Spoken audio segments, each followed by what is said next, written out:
Hello, Dr. Nancy. How are you? I'm fine, thank you. How are you? I'm very Here. good. I'm very good. Thank you. Thank you. Thank you for sparing some time to join us.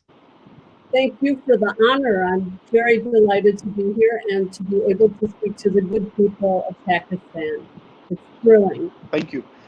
Today we are making history. A Pakistani is interviewing a intellectual from Israel first time, and that the broadcast is going live. Thank you. I'm deeply honored, deeply honored. And I'm speaking as a private Israeli citizen. Yeah, So, yes. this is very good to have you. So, in the phase of introduction, let us know a little about yourself. Okay, I think I'll start at the very beginning. Mm. I was born and raised in Chicago, Illinois, in the Midwest. And I grew up in a home, and both of my parents were Jewish. However, my father was not very comfortable with being Jewish.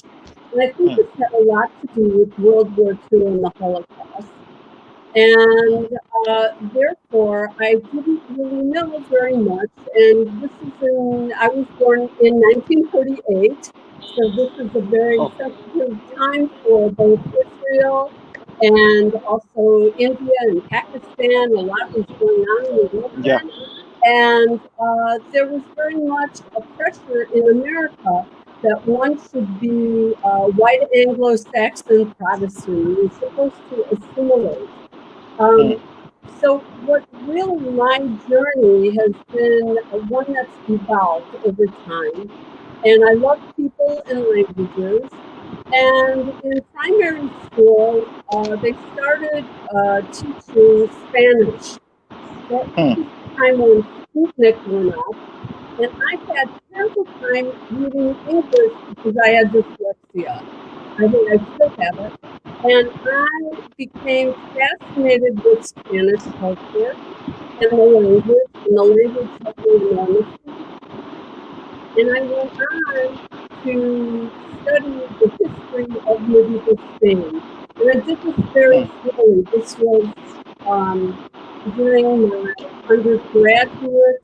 I studied in Mexico and then Brazil, so I also studied Portuguese. And then I went on to study in Lisbon, in Portugal. And during all this time, my professors would ask me a question, ¿Qué eres tú de veras? What are you really?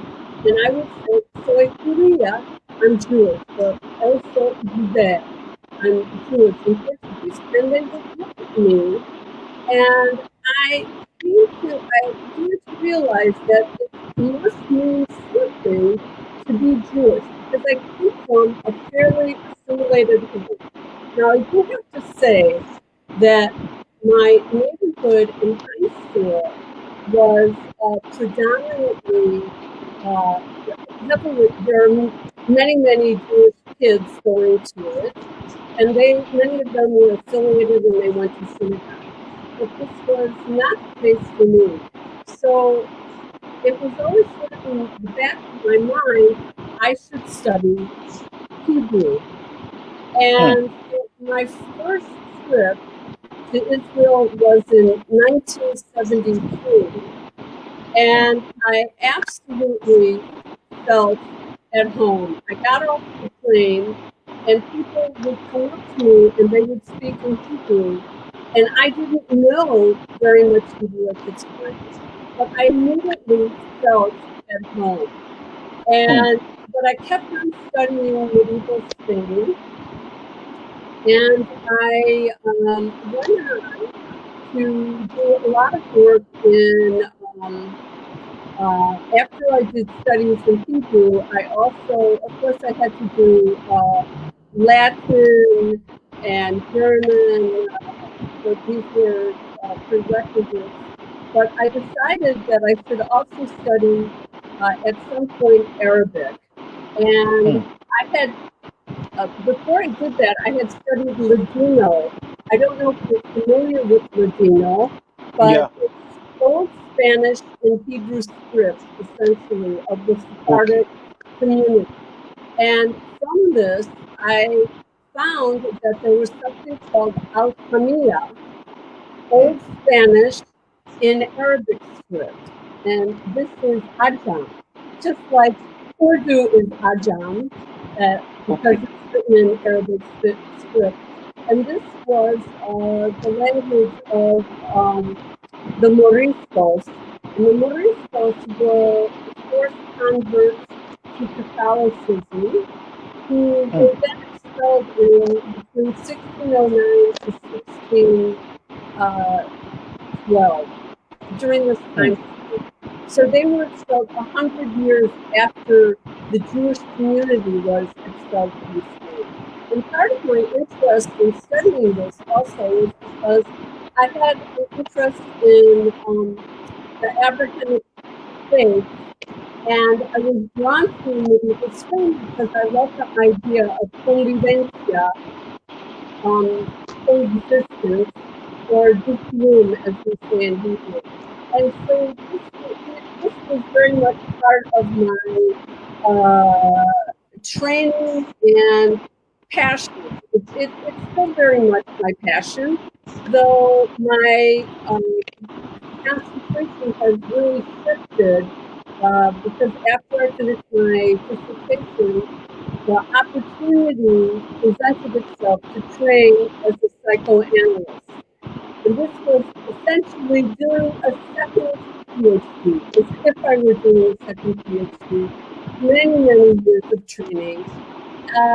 But a lot of people say, well, what was the connection between medieval Spain and the three Abrahamic communities and psychoanalysis? And I say, well, there was this very interesting aspect that during the medieval period, you had communities where communal identity was extremely important.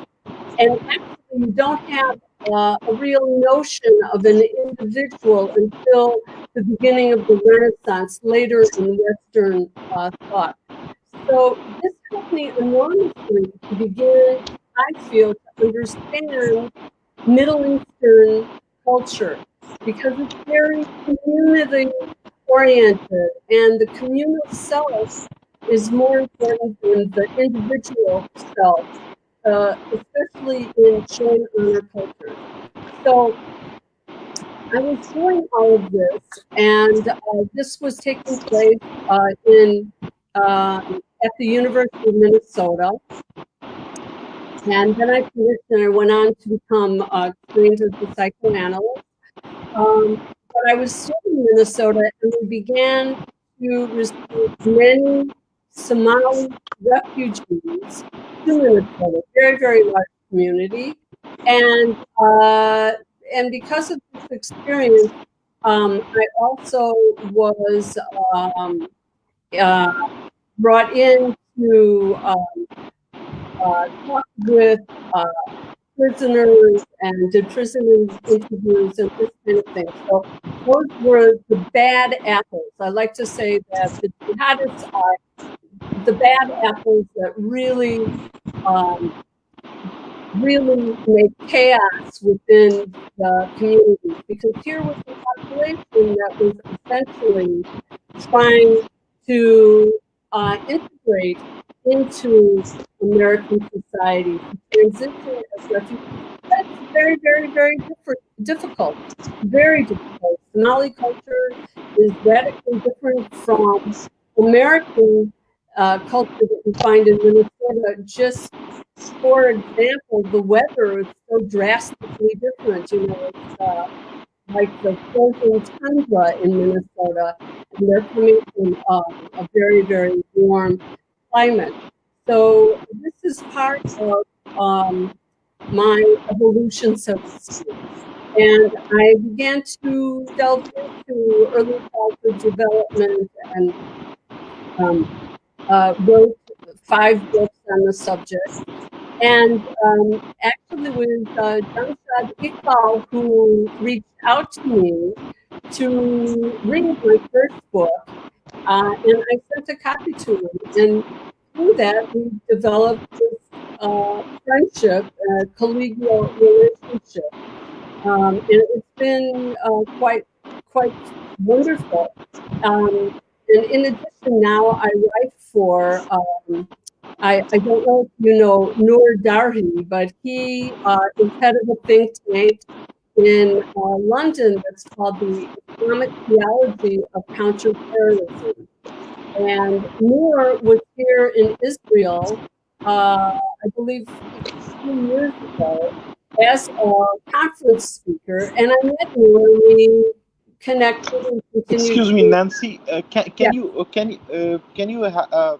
if you have hand free, can you use the mic of that, because there is distortion in the voice. I cannot hear you clearly. Do you want me to turn on the handy? No, the hand free, like the hand. I don't have a hand free. Okay, yeah, it's fine. Because there is some distortion, I guess. The mic, the laptop's mic is having issue. Yeah, please carry it. Okay. Yeah. Okay. Oh, I'm so sorry. No, it's fine. Yeah. It's fine. Okay, so this is part of my experience working in this area. Now, you were asking me about Aliyah, about immigrating to Israel, and that's the second part of journey of your life, right? Yes, you could say that. And since I already revealed my age, I'm 72 and a grandmother of 6. In 1972, that was my first trip, and then I started to come more frequently. And I decided that I really wanted to come because I wanted my grandchildren to have a real tie to Israel. And if we don't come and live here, we won't have Israel. That's the bottom line. And since I always loved Israel, and I have a great love for the Hebrew language, which is it's very special to be walking down the street and to hear this language that has been resurrected. It's really quite amazing to go to the theater and to sit there and be immersed in this language that's so ancient and that wasn't spoken for so long until Eliezer ben Yehuda decided to really sort of bring it back to life. So this was another motivating factor. And then also, my work in counter-terrorism, this is the hotspot for it.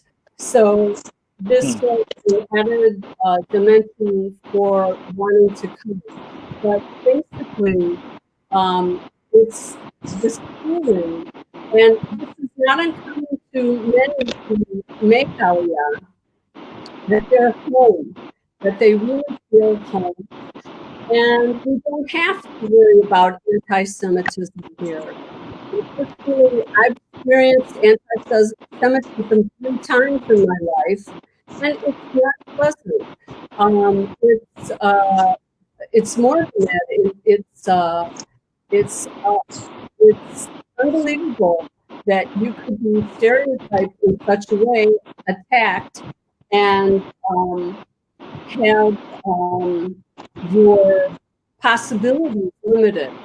And the first time that I had an anti-Semitic experience was when I was an undergraduate at the university, and I had never come across it before. I was not aware of it. So this was in 1967. But I've always contended that there's quite a bit of anti-Semitism in the United States, and it's been below the surface for a long time, but now it's becoming more uncapped. And we're seeing it much more. There's been so much violence recently in the U.S. and a lot of anti-Semitism. So Nancy, I will request you to be a little closer with the mic, because when you go, yeah, okay. I Okay. guess when you will be a little. I guess it will work better now. Okay. Yeah, please. Very good. I'm sorry about that. Yeah, I hear the No, it's fine. Okay. It's fine. So this is part of the experience that that I've had, and when I made Aliyah, I finally managed to do it in 2010, and I made it alone. I have no family here in Israel, which is a bit unusual.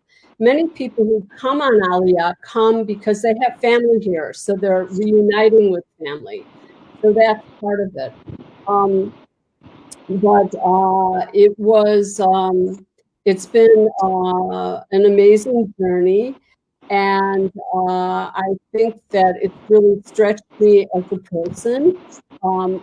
You get to know the Middle East in a way very different from reading about it, and when you're actually here living it and getting to delve into the culture. So how is the security situation in Israel, right? We have a perception about Israel that every mess in the world is because of Israel. Yes, So of course. this is a general perception which is there in Muslim countries. And on the other hand, I guess the security situation in Israel is not very good. The continuous tension with the neighbors, and there is reportedly attacks and war is going on. Well, for us, we're pretty used to it in a way. You don't ever totally get used to it, but it's part of the reality. If we want to be in this neighborhood, we have to have top security, and we have excellent military and police as far as that goes. And this is not to say that there aren't the occasional problems like with any law enforcement, maybe some more than others. So I can't, I'm reluctant to totally stereotype, but it's very good. I mean, yes, there are incidences all the time, but it goes with part of the reality, and we need to move forward. And I think part of it is working with people and negotiating and on the ground very much. Now, you asked for my photo of me for this to be distributed, and in that photo, I'm wearing a caftan. And I raise it now because I think it's a very good example of how proactive Israelis try to be. This dress was made by a company called Two Neighbors, and their motto is peace through the eye of the needle. And it's Israeli women working with Palestinian women, in particular a village near Hebron, and the Palestinian women are fabulous embroiderers and with beautiful embroidery, and they put together a clothing line to help the economic situation. And I think that those are the kind of things that really deter then the move towards violence.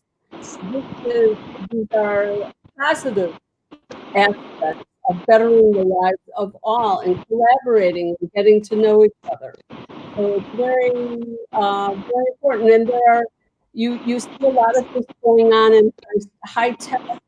And I think people would be very surprised, Pakistanis would be very surprised when you come to the pharmacy or you go to the hospital and you have a Muslim doctor or nurse or physical therapist treating you, and their Hebrew is better than my Hebrew, and their Arabic is amazing, but it's a very diverse culture, and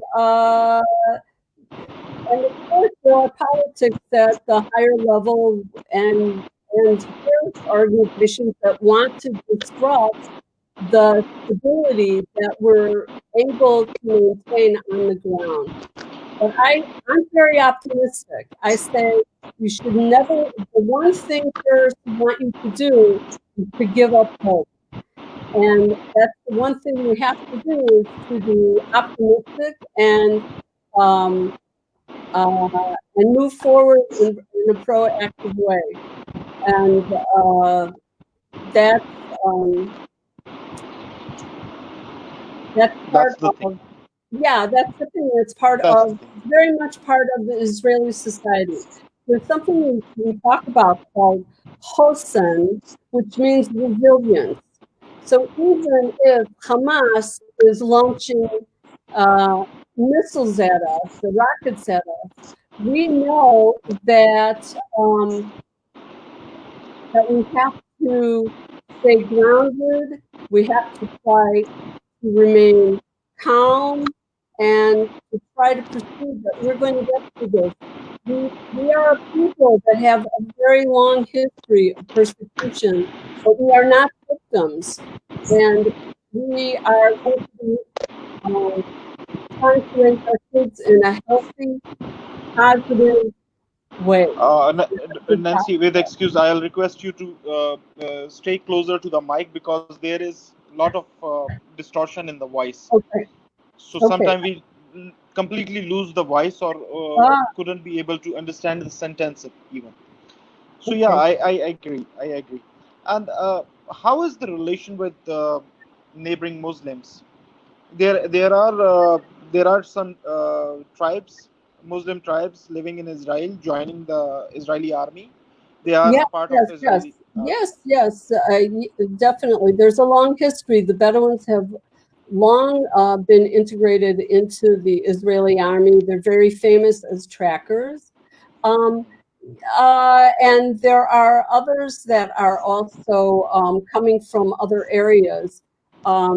Again, this is not my expertise per se, but I read stories about this, and I have and see on the news, and also you might be surprised, but in Israel, it's very common for seniors like myself to volunteer to go to the army for a week to clean. I've done this twice, and you go to an army base, and you live on the base, and you help the soldiers. And it's a program called Star L, and there's a website, and people can take a look at it. And people also come from all over the world, and they do it for longer than a week. But I'm an Ola, I'm an immigrant. So for me, I generally just I've gone for a week. I've done it twice. Right now, because of Corona, the program is on hold because of the pandemic problem of infection. Yeah, we have to be very, very careful. So are you people taking the problem of Corona seriously there in Israel, or just chilling out like us in Pakistan? We are not giving a damn to this Corona issue. Everyone is out there moving in bazaars and markets. Well, I would say most of us, many of us, are taking it very, very seriously, especially those over 65. And since I'm 72, once you get into your 60s, your immune system begins to not be as effective as it was in the 50s and 40s. So you're more susceptible to infection. So the older people are definitely, now almost everybody is wearing a mask, and it is a significant fine if you don't wear a mask. I would say in Tel Aviv, which is a very vibrant city, very young, that even the young people are wearing masks now. this time around. We, during the first wave, and there's a debate if there's a first or a second wave or it's just one same wave. We initially had pretty good control over it, but this time around, we've lost ground, and we have to be very, very careful. So the young people are getting better at it. It's harder for them. It's also the Middle East, and this is a very touchy-feely society where people like to hug and kiss and say hello, and we can't do that now. So social distancing is very important, and hygiene, and they just today they came out and they said that swimming pools will remain open, and the beach, because the beach they were thinking of closing it, and also aspects about I would say restaurants. There are restrictions, and there's incentives to sit people outside and limits on inside. There are many, many regulations, and I would say it's very hard for the people who are self-employed. It's been very difficult for them. If you have a husband and wife and they're both self-employed, depending on their area, some areas have been shut down, so it's difficult. And what we're getting back to it, we'll get back to it. I'm optimistic again. You know, it's a matter of time and the learning curve and keeping at it. But I do think that Corona, from the terrorist group, they're trying to leverage it to make more violence. And, you know, there's a lot of anxiety and terror already about the infection and the pandemic, that this is more at risk to be manipulated by the terrorists. So. And I wonder how they are using it. Like, if I get it right. Well, because there was distortion in the voice, so I couldn't have it. Yeah, on social media, they're talking about it, and you know, characterizing population as being more vulnerable, and creating more terror that way. Or we may say that they are trying to create a panic. Yes, exactly. It's like pouring oil on the flames, you know? It can create more and just exacerbate. Yeah, so it's difficult. It's people are very vulnerable right now. So it's everywhere. That's hard. That's right. Yeah. That's right. That's hard time. Very difficult. And how, okay, let us,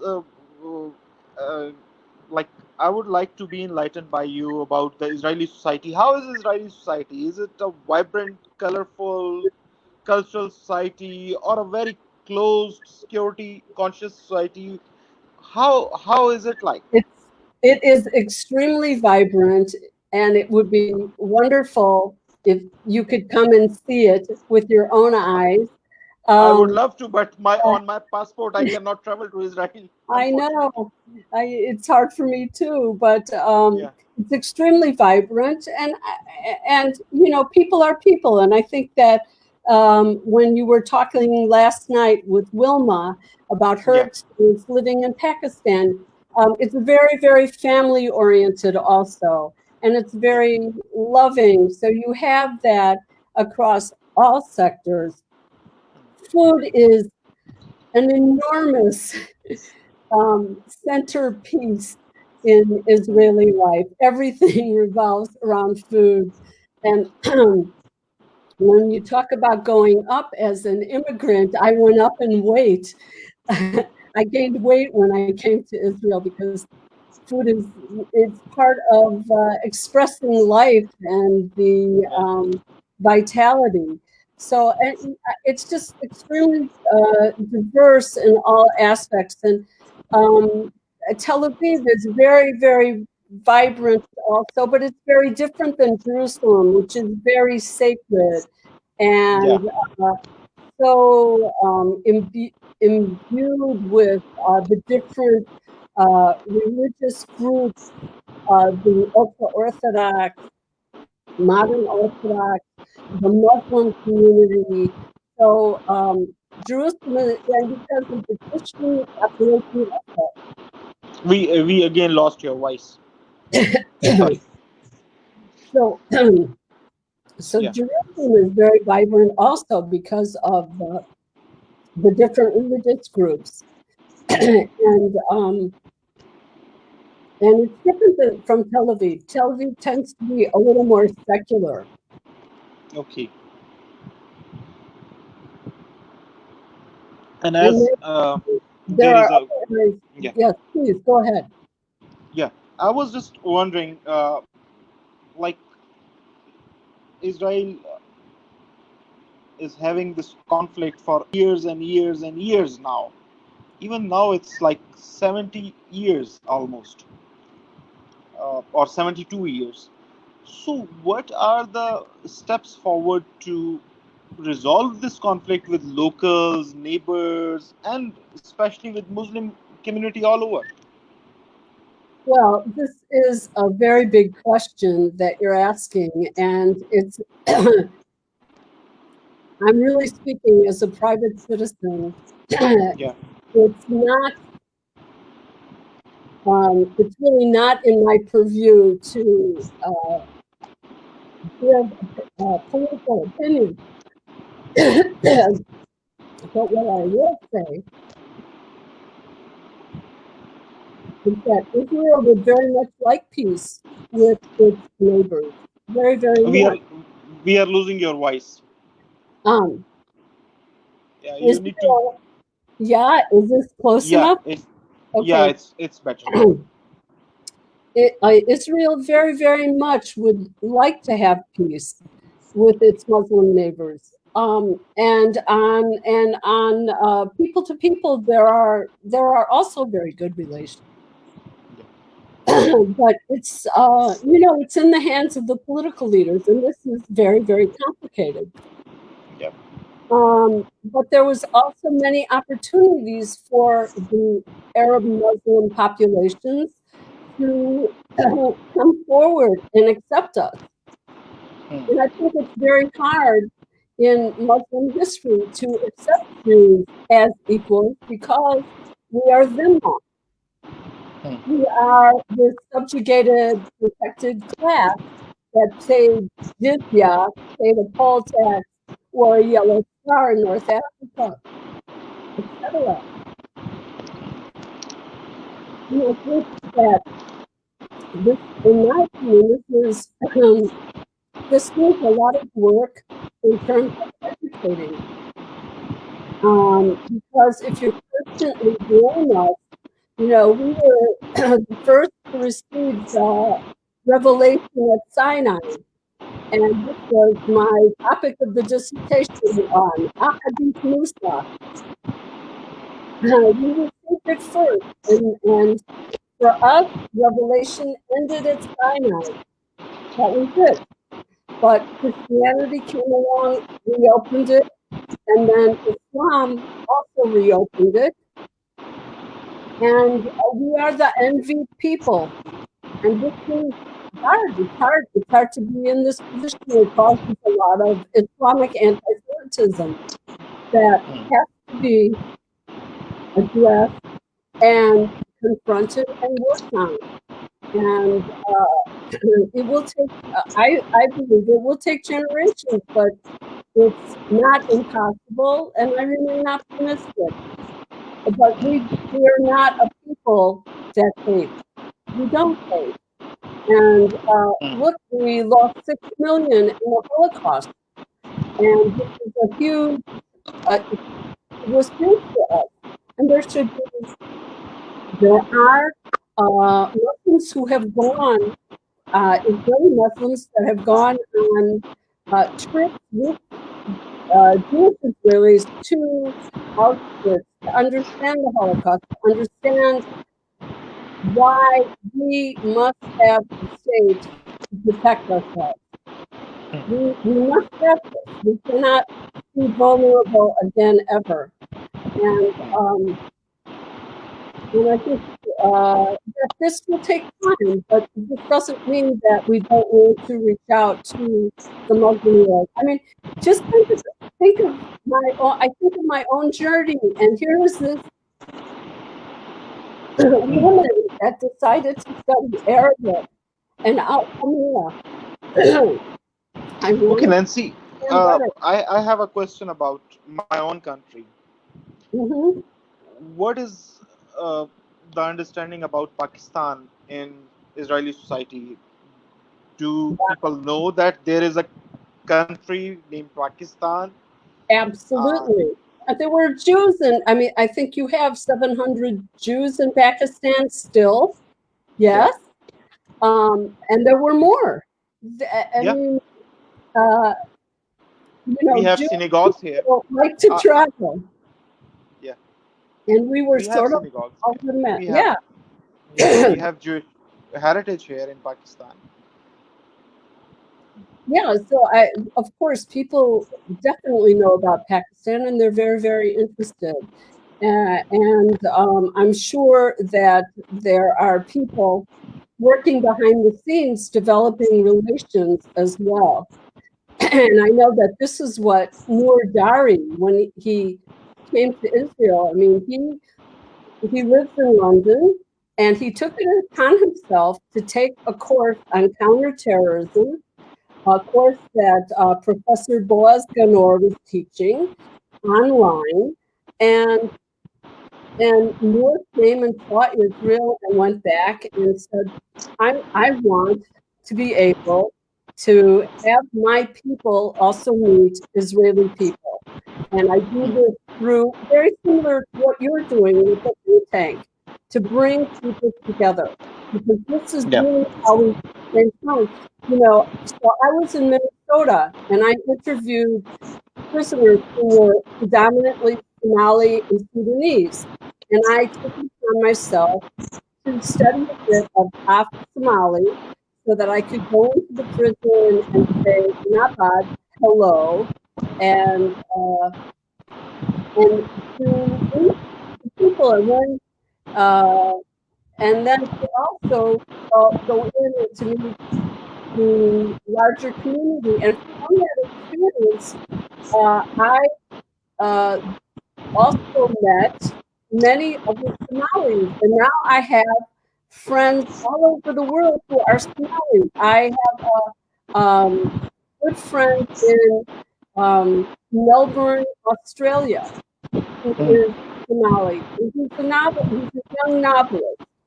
And so this opens up the world, and who would think? And actually, Somali people are, in many ways, are very similar. There are many similarities to Jewish people. They love to travel. They have a big diaspora. Pakistan, you have a huge diaspora, if I'm not mistaken. Something like you have 7 million. Yes, in the diaspora? I cannot hear you clearly. Basically. Oh, I'm so sorry. The problem is the voice is not clear, so I'm trying to catch the words. Okay. So anyway, so this is how things can move forward, people to people. I think that's very important. The people diplomacy is always wonderful, and it sometimes it makes wonders. Yes, and I also think Israeli high tech is also another venue that has we've really been able to do a lot of outreach and open the way to bring to the people, because we're a kind of people that's kind of, our mentality is inventive and creative. And I'm not saying we have the exclusive rights to this, but it's just sort of part of who we are. And we're a small people. There are not a lot of us. There are only 14 million Jews in the world and 7 million in Israel. And your diaspora is almost more than just the 7 million in Israel. So you have to be out there. You have to be creative. And by the way, we both share a great partner as well, like the China? China. Yes, Yes. we have a great friendship with Chinese, and I guess they are very comfortable with, and they are a good business partner with Israel as well. Yes, yes, yes. So I'm sure there are many opportunities to be had and to flourish.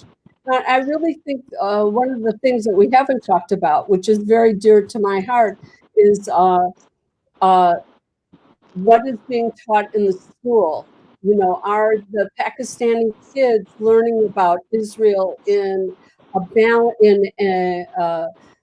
way where the rhetoric is not one of hatred, and because it's not, Pakistan certainly is not characterized as evil here in Israel. But I don't know how it's being taught in your schools, but that would be very, very important. And I guess there is no problem with the curriculum. It is the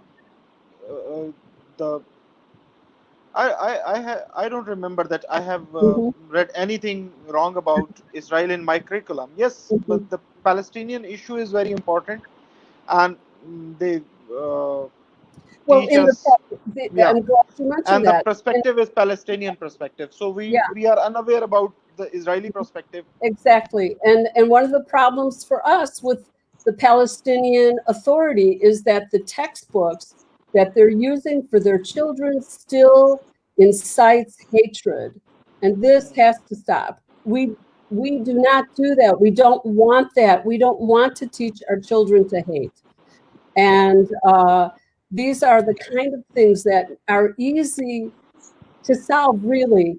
And I have to say, besides Jamshad reaching out to read my first book, The Banality of Suicide Terrorism, there's a Palestinian woman living in somewhere in the Middle East, and she sent me an email, and she asked to read my second book, and I sent it to her.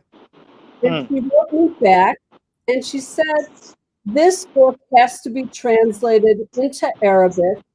You describe what we experience.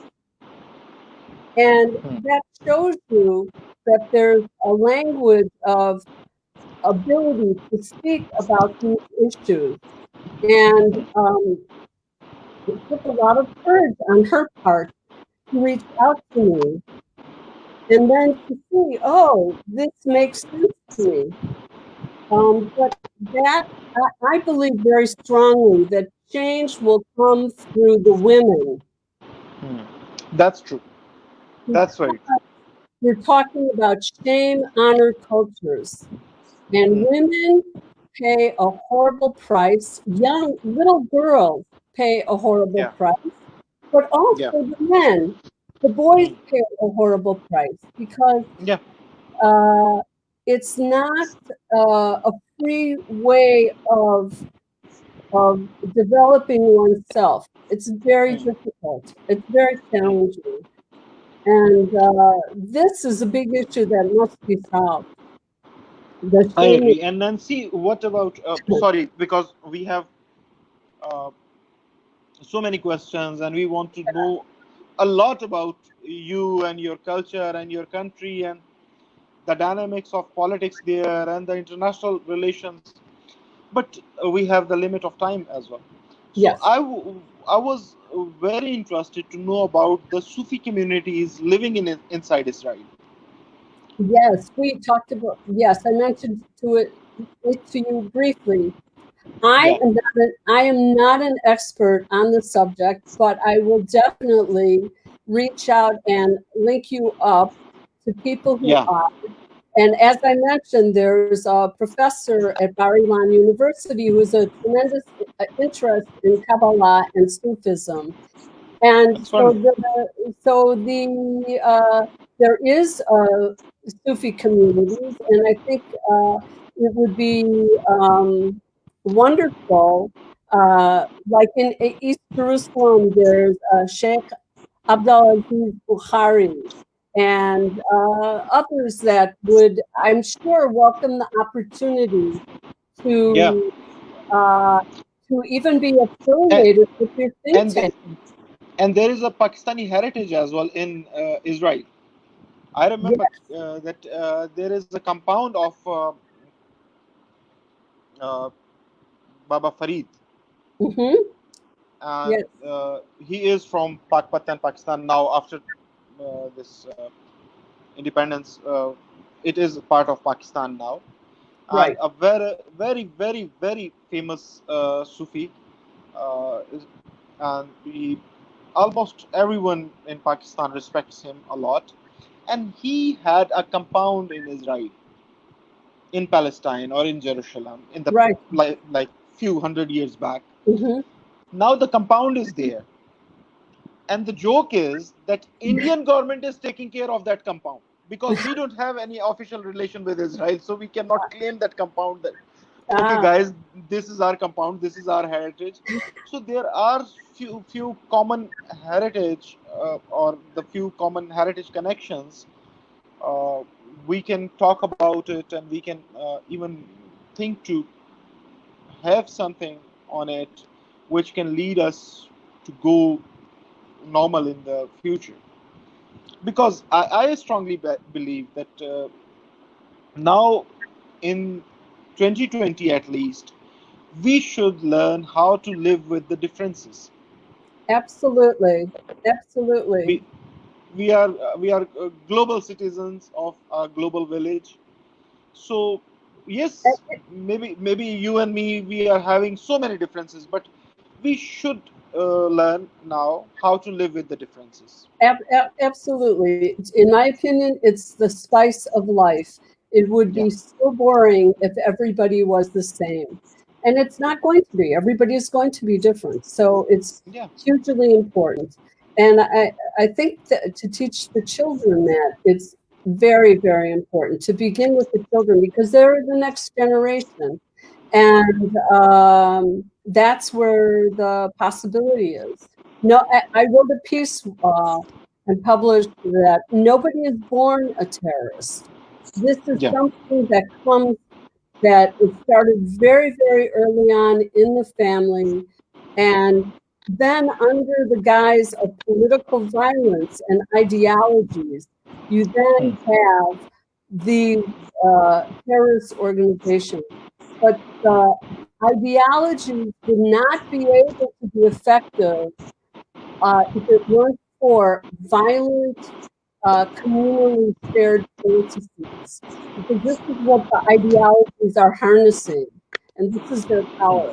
And it's those kinds of early interventions and understanding emotions and naming them, and to move forward and to be able to then accept difference, because to accept difference, you have to feel confident in who you are.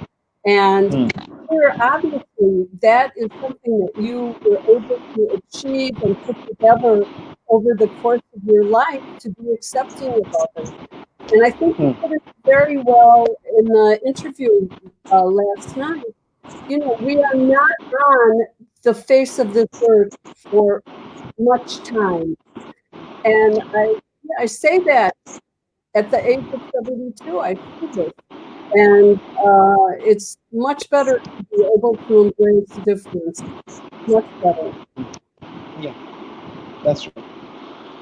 So we hope that when this whole pandemic situation will go So, off, and yeah, then we will be able to invite you, Pakistan, and we will have you here, and we will organize your talks here. I would love Uh, it. That would be yeah, fabulous. And I hope that I'll be able to reciprocate in some way too here in Israel. And let's pray maybe, for it. yes, that would be Yeah, wonderful. It would be wonderful if Jamshad could come, and yeah, Noor.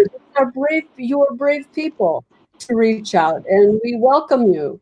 And we are a loving people. We want peace, and we want to make this. We have a special term in Judaism called tikkun olam, which means to repair the world, to make it better. And this is our goal, to make it more peaceful and better. But at the same time, we have to have boundaries. We have to protect ourselves. And when we take on, there's a lot out there that we're handling all at once. And the anti-Semitism that is so pervasive, it has to be dealt with. It has to be deconstructed and taken apart. And limits have to be set. This is not appropriate. You can't use that as scapegoats. So I would like to thank you, Nancy, and I guess we would like to have you again with a specific topic of your area of expertise. We would love to learn through your experience, your research, and I would everything. be very honored. I'm very honored tonight. I never in my entire life thought that I would be the first, and with you, it's really, it's overwhelming here. And I say, Toda raba mi'omek lev. I thank you from the bottom of my heart, from the depths. Thank you so much. Thank you. Shukriya. Shukriya. Thanks a lot. And I hope that in coming days, in couple of weeks, we will sit together again. We will have a session again, and we will talk a bit about the issues which we couldn't discuss in today's session. So, with my best wishes and prayers and regards, thank you. Thank you very much. And thank you too. Thank you so much. Deeply appreciated. Bye-bye, Good night, Nancy. all. Take care. Bye-bye. You too. Bye-bye. Thank you.